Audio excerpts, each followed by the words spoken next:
First in high definition from the station on your side, this is WAVY News 10. We begin with breaking news in Suffolk. Police found 2 people dead inside a home on Lookout Circle. That's in the Bennett's Creek Landing neighborhood off of Bridge Road. Police got a call about an injured person around 3:30 this afternoon, some 90 minutes ago. When they arrived, they found 2 people dead.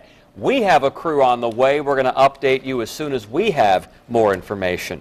Meanwhile, someone tried to pull a robbery, but gunfire echoed through a condo complex in Virginia Beach. Police say someone shot and killed 60-year-old Milton Sweat of Norfolk last night.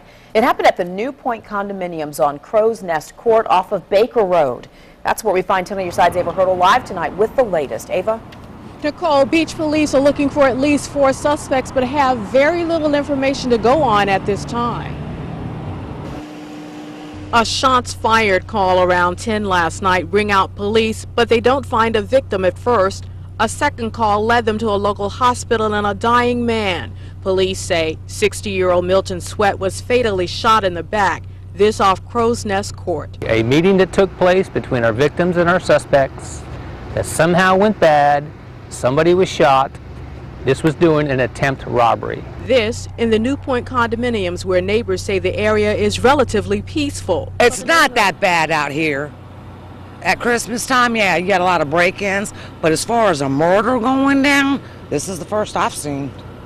So I'm like, whoa. Also shocked, people that know the victim, Milton Sweat, who lived in Norfolk's Huntersville area. Once you met him, you loved him, because he was that type of person that would, when, you know, that kindness you don't have in the world today. He had it for others. He was a very caring person.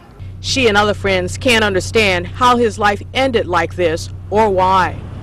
Again, police don't have much in the way of descriptions of the suspects or the getaway car, but if you can help them, call the crime line number. We're live in Virginia Beach. Ava Hurdle, 10 on your side. Police say this is the 17th homicide in Virginia Beach this year. 33 years in prison, the price for killing a high school student in Virginia Beach. The judge has taken that jury recommendation in the case of Sheldon Swilling. Swilling shot 18-year-old Isaiah Jones at the Lynnhaven Crossing Shopping Center back in 2009. Prosecutors say Swilling tried to steal the chain from Jones's neck. A Gloucester woman's in jail tonight after detectives say she tried to hire someone to kill witnesses who planned to testify against her brother.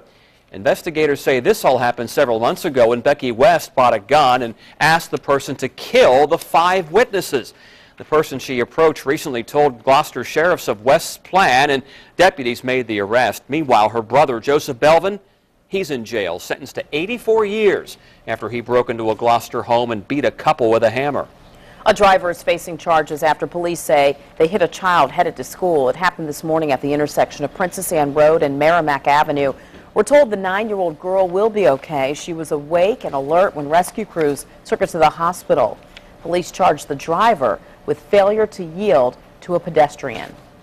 It's a story 10 on your side broke back in April. The Gloucester County couple accused of trying to starve their daughter to death was in a Gloucester County courtroom.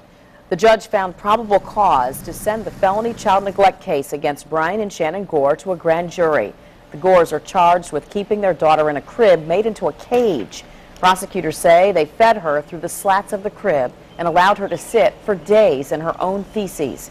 Andy Fox was in court today, and he'll have more details on the case against Brian and Shannon Gore coming up tonight on WAVY News 10 at 6. And the latest twist in a scandal that saw a convicted felon serving as a deputy in Isle of Wight. The sheriff's son was in court today. Paul Phelps and Jonathan Burns were indicted on felonies. Phelps for allowing Burns to act as a sworn officer of the law when Burns was a convicted felon. Then on your side's Andy Fox was also in court this morning. Charged with a felony, Isle of Wight County Sheriff's Captain Paul Phelps, the son of outgoing Sheriff Charles Phelps, came to court knowing he had to plead guilty to conspiracy to commit a misdemeanor. The judge, brought in from out of town, accepted the plea, and Phelps left without commenting. How tough was it for you to say you'd never be in law enforcement again? As part of the agreement, Phelps agrees never to serve in law enforcement again. His career over. We had a lot of conversation over that to determine what the best course of action was to bring this to an end. Was the whole purpose of it. Jonathan Burns was a felon working for Phelps. Felons are not allowed to be sworn officers of the law. But Burns was given lots of responsibilities in the sheriff's office, wore a uniform, had a taser, and even made arrests. Do you feel like you let the sheriff down? No, I don't. Do you? Not at all. How can you explain having the taser and as a convicted felon and taking on this responsibility? I did what I was allowed to do. Captain Phelps allowed Burns to act like a deputy. In the end, the charge against Burns' possession of a firearm, which was a taser, was dropped. I mean, everything I did from the uniform to the taser, it was all issued equipment. I was trained with it. There's documents and records to support that.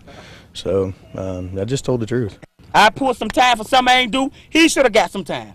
Janice Green, convicted of assaulting a deputy, was one of several cases dropped after it was learned Burns aided in the arrest. He came up in the yard, put his hands on me, slammed me down to the ground with a weapon on him. Tried to say I hit him when I didn't with both of them. Had my arms, you know what I'm saying? So they put me in jail 5 months. 5 months later, my attorney come and tell me that I'm going free because he won't be on the force because he had a 4 convicted felony. The judge said to Phelps, "You were enabling a friend and family member to wear a uniform knowing he was a convicted felon." In Isle of Wight County, Andy Fox, 10 on your side.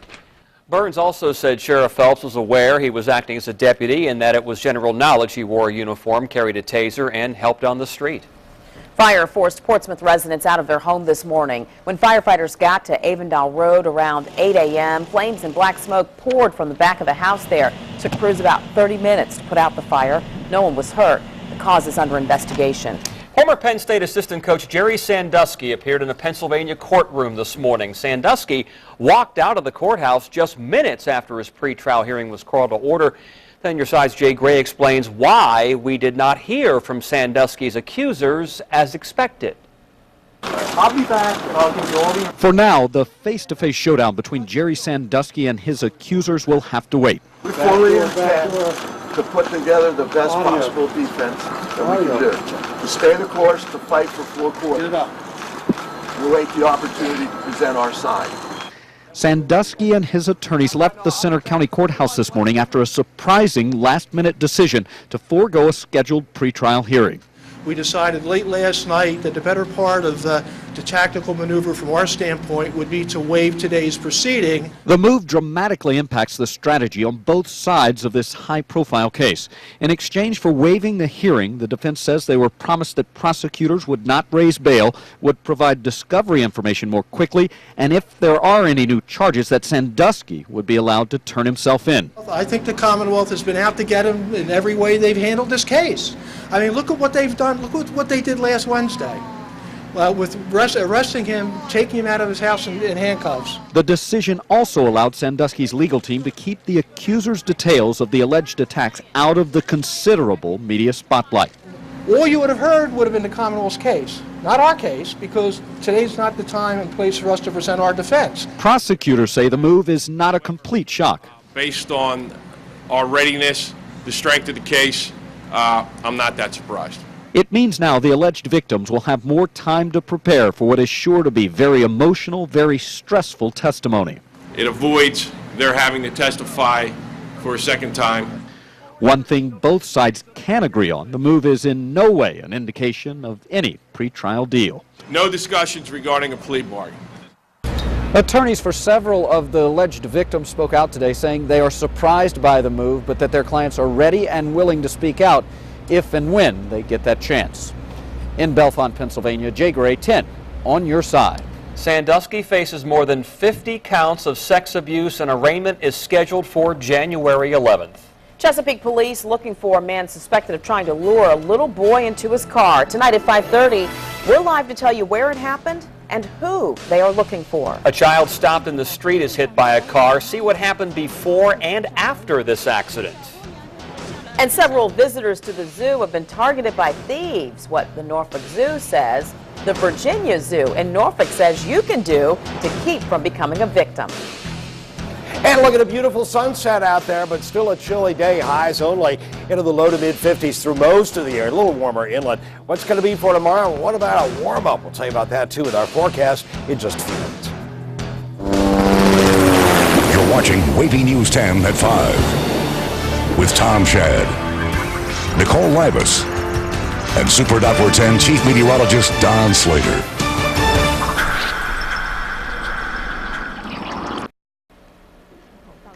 A child hit and rescued. Take a look at how this all played out on a street in China. Security camera footage shows a little girl sitting down in the street in an apparent temper tantrum on her way to kindergarten there. Now, the girl's mother walked away thinking the 5-year-old would follow her, but an SUV hit the child there. More than a dozen bystanders lifted the vehicle and pulled the little girl out. She was not seriously hurt. She went to the hospital to get checked out and apparently then had to go to school. A close call for a Miami police officer. Apparently, he got distracted, ran over a wire on this utility pole, and the car got snagged, and you saw what happened. The car got pulled upward. Rescue crews got the officer out of the cruiser, and the officer was not even hurt. The National Transportation Safety Board wants states to help keep drivers safer behind the wheel, but wait till you hear the recommendation new tonight on WAVY News 10 at 5:30. No need to go to SeaWorld. A killer whale put on quite a show for a tour boat in California. He's going under. He's right there.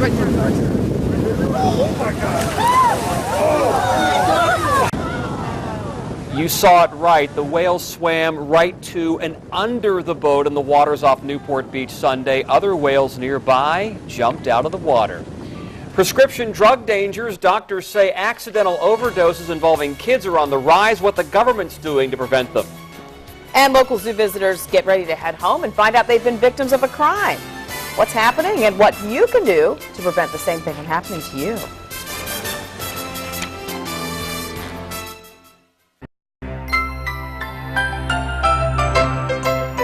My name is Specialist Danielle Jones Brownings, currently stationed in Kandahar, Afghanistan. I would like to say happy holidays and Merry Christmas to my family in Hampton, Virginia. I love y'all, I miss y'all, and I'll see you soon. That's why she's smiling. There are lions and tigers and bears at the Virginia Zoo in Norfolk, but it's not the animals that have been preying on visitors lately. 10 on Your Side's Art Kahn tells you how thieves are targeting them. From Chopper 10, you can see that there is plenty of parking available for visitors to the Virginia Zoo. However, there is a problem with the parking here lately. We've had 3 days that I'm aware of where we've had break-ins at the zoo. The first break-in occurred in October, and in that incident, the thieves were caught and arrested. But no one saw the thief or thieves that broke into 3 different vehicles on December 3rd. And that's really an unfortunate thing. And certainly, we do everything we can here to make sure that people can be at ease while they're visiting the zoo. We have manned security patrols through the parking lot.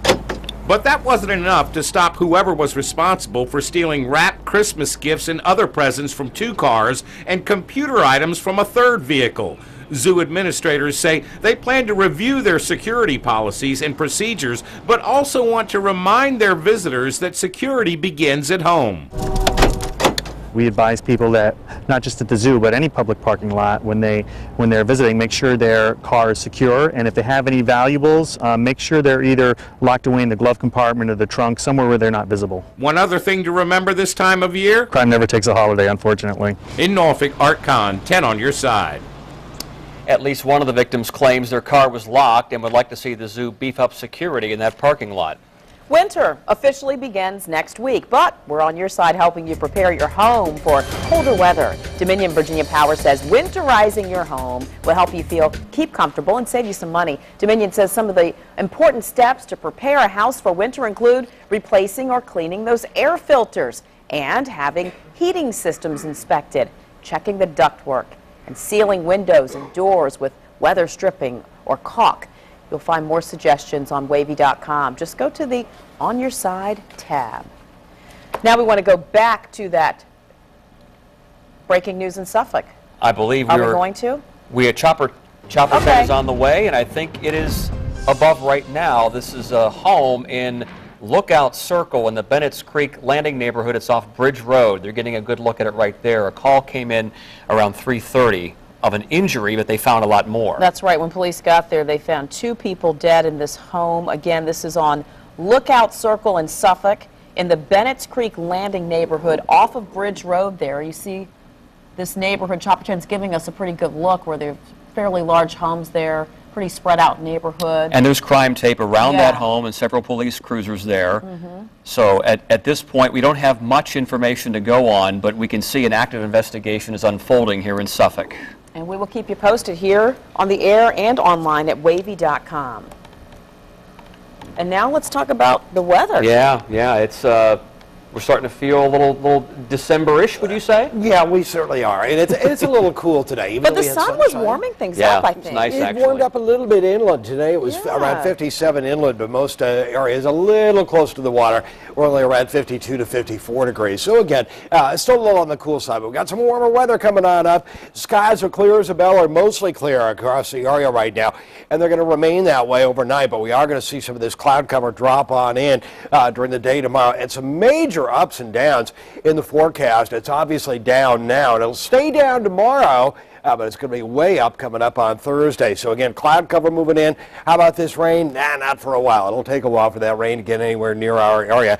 High pressure is still dominating our weather, and that's giving us a light northerly wind flow as long as we're on the east side of that high pressure area. On the west side of the high, we end up with more of a southwesterly wind flow, and that'll start to kick in coming up by tomorrow night as that high diddles and moves around and then finally ends up being to our south, and that'll kick in with the southwesterly breeze.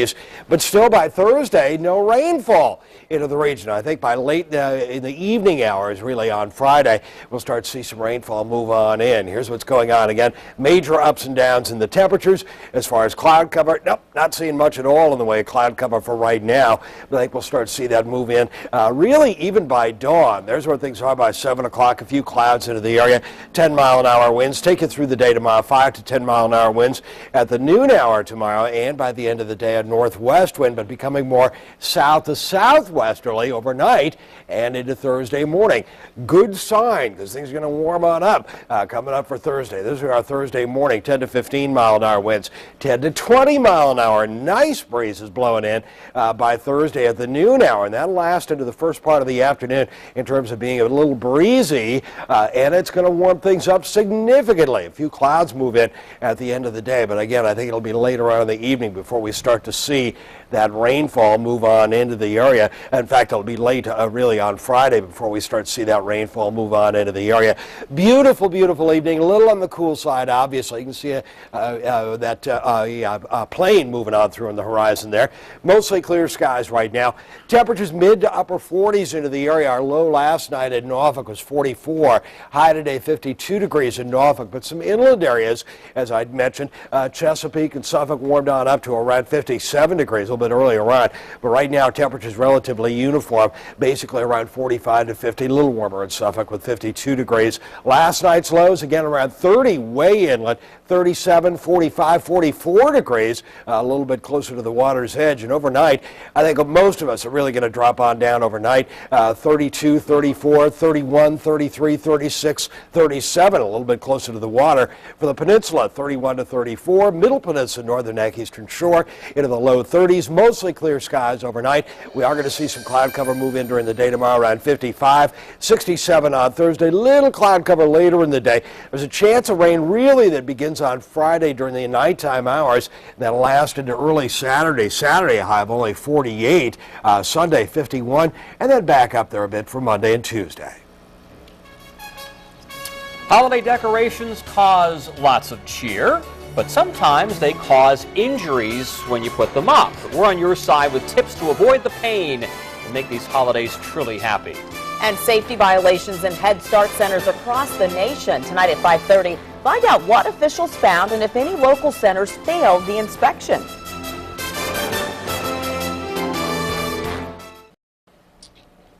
Accidental overdoses in kids have gone up 20% in recent years. Researchers say more than 60,000 children in the U.S. are treated in emergency rooms each year because they got into medicines when no one was looking.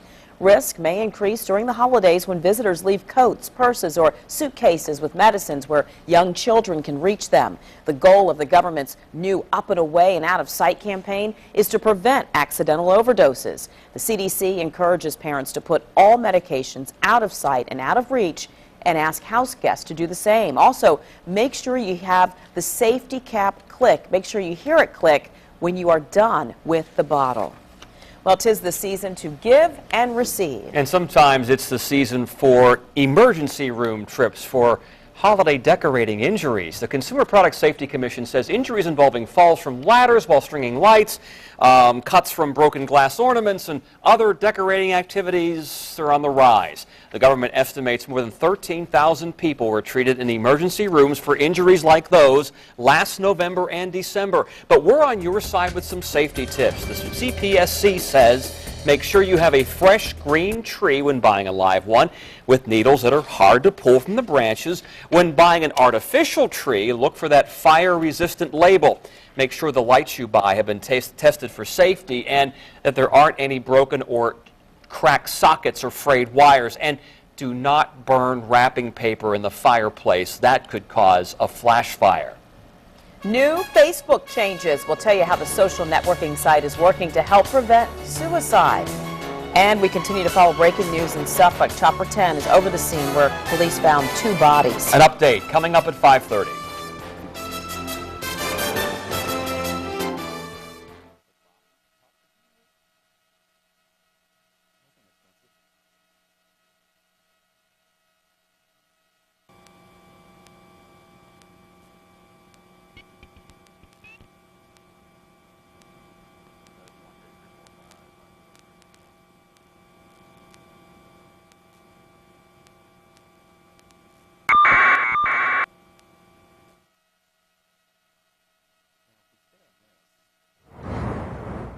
Perfect.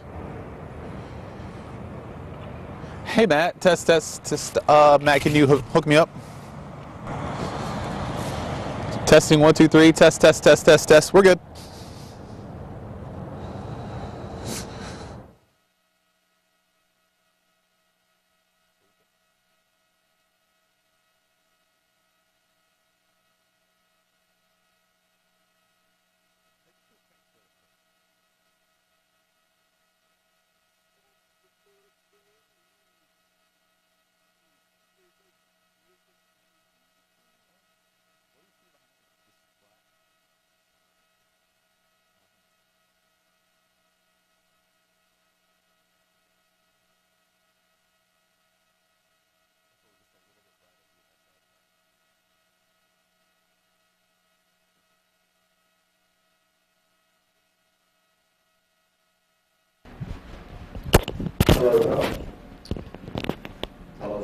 Hello, Matt. Facebook.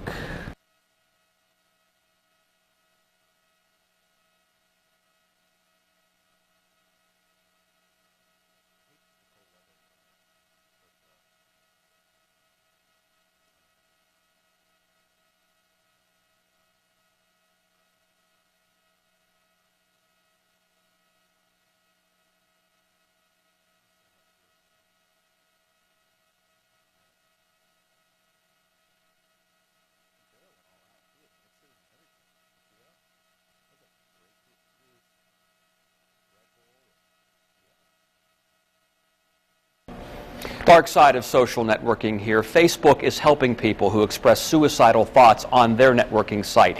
A new program enables users to instantly connect with a crisis counselor from the National Suicide Prevention Hotline, even though Facebook's chat, or through Facebook's chat messaging system, I should say. If a friend spots a suicidal thought on someone's page, he can report it to Facebook by clicking a link next to the comment. Facebook then sends an email to the person who posted the comment encouraging that user to call the hotline or click a link for a confidential chat.